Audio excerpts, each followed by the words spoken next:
Okay, from there we'll go to our visitors. Joe, I tell you what, if you would introduce our visitors. And, Yes, we have District Attorney Dan Armstrong is here, and Tricia Hersfeld from the Brandstatter Law Firm in Nashville that is representing the towns and municipalities in the 1st, 2nd, and 3rd judicial districts with respect to this opioid litigation. And they're here to make a presentation. The letters and the resolution are in your packet. all right, the floor is yours, sir. Well, thank you. Let me start by saying it's an honor to be here before you tonight.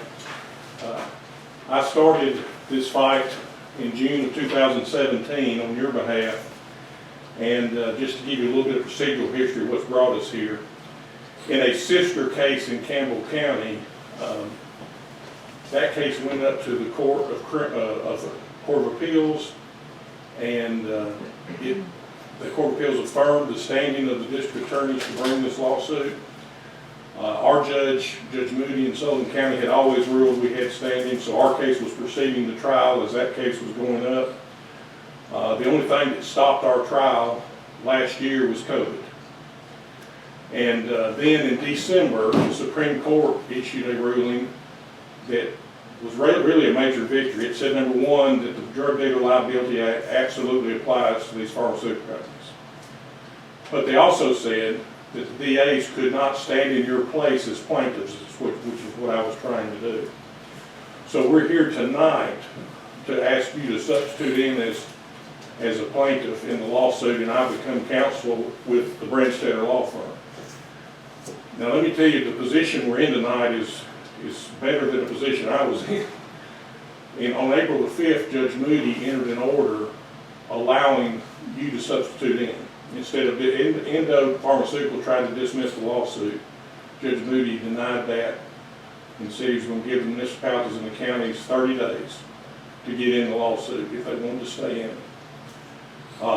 Within 24 hours after issuing that ruling, he issued a devastating ruling to Endo where he's already found them liable. So we've already won the case. It's just a matter of damage calculation. So that's just a brief history, and I'd let Tricia take it from there if you don't care. Thank you. Thank you so much. Just so you know where we're at in the lawsuit and where we were before Judge Moody found liability on our behalf. We've been litigating for, just about 4 years. It'll be 4 years in June.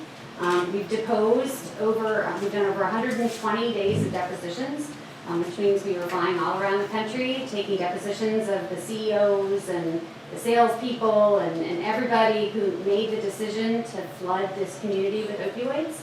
And let me tell you, because now I don't think it'll probably come out in trial, but it was a very intentional decision. Originally it was Purdue Pharma, Malin-Crott, and Endo Pharmaceuticals who were in our case, and I have personally deposed, and we've read over 10 million pages of documents, and I can tell you that targeting East Tennessee was not an accident. For example, Endo Pharmaceuticals, who we still have left in the case, who Judge Moody just found liability against.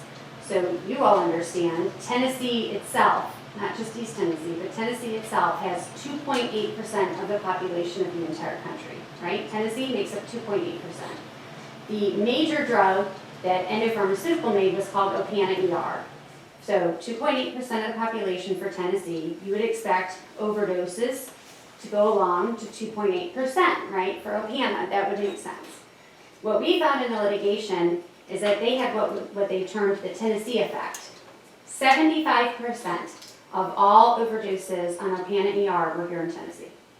So we make up 2.8% of the population of the country, and yet we had 75% of the country's overdoses on this drug.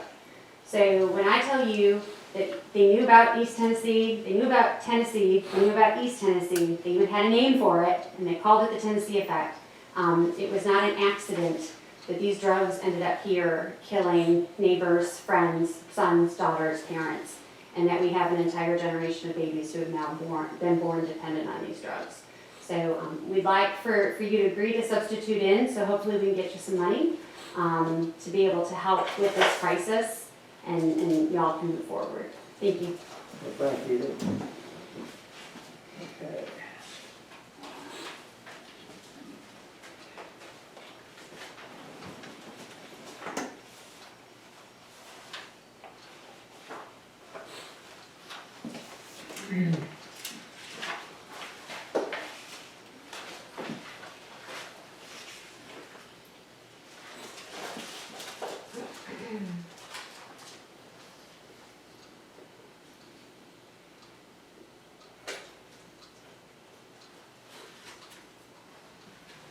I make a motion that we accept the minutes as written. I said.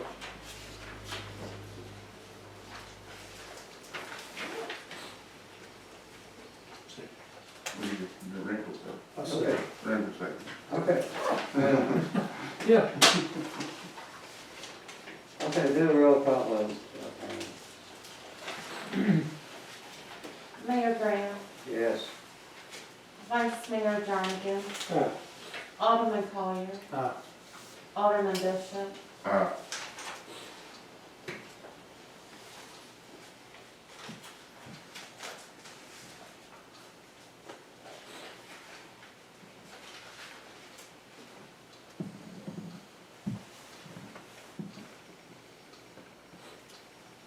Okay, so, Joe, on this, now we need, we need to have a motion and what do we need? You've just done that. You've adopted the resolution Okay, accepting and ratifying what's been done in the litigation thus far, and agreeing to go forward and retain Dan Armstrong as counsel and Branstetter Law Firm as counsel based on a fee as set forth in the agreement.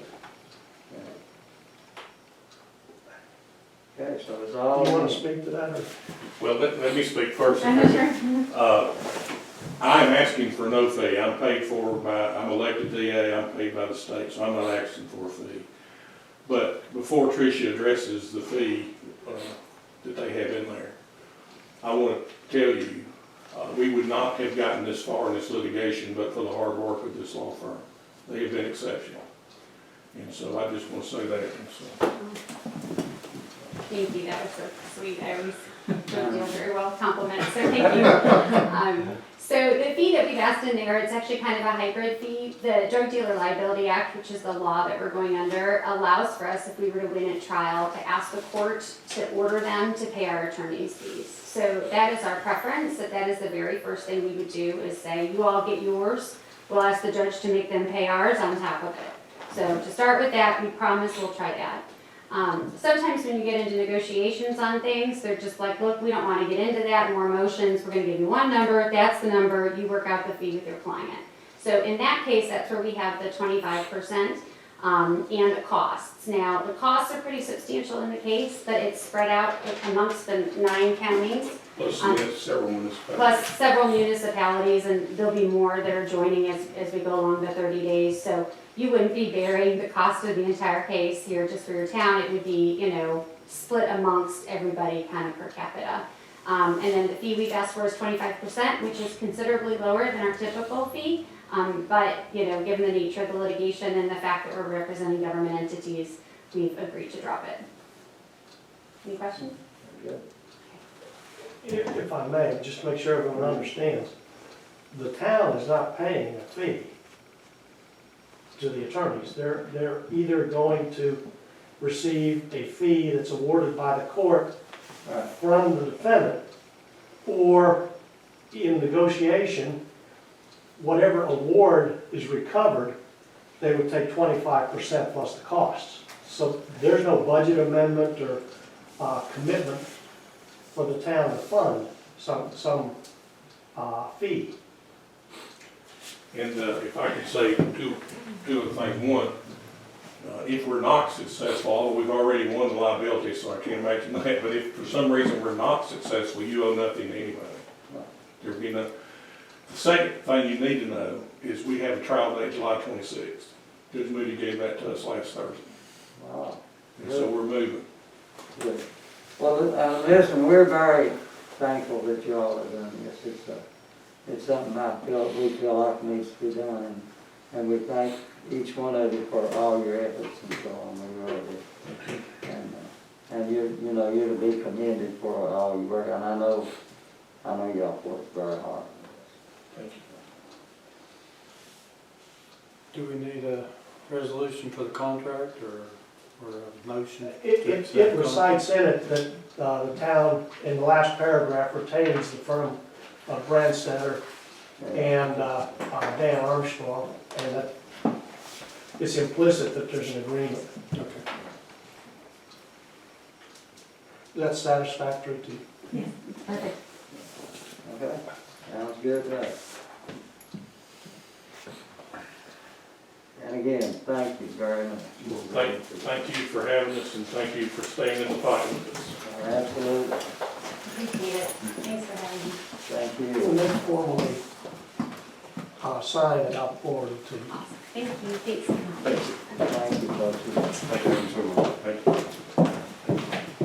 See you, Chief.